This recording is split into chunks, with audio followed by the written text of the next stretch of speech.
Қалың қалай, жақсы адам, мен тілеймін бақ саған. Арманға жет аңсаған мінезіңе тамаша, таңырқаймын тамсанам.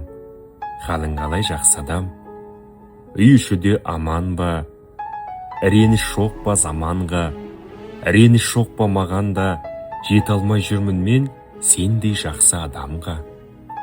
Қадіріңді білемін, қимасымның бір едің, жақсы сенің ниетің, жақсы сенің лүпілдеген жүрегің. Халің қалай, жақсы адам? Айналымда өздеріндей керемет жандар қоршаған мен ең бақытты жанмын. Жаңа жылдың жылтыраған ойыншықтардай жүздерін жайнаған достарым мәңгі жанымда болсын. Достар, мереке құтты болсын, дастарханымыз мол болсын, көңіліміз даладағы аппақ қардай таза болсын.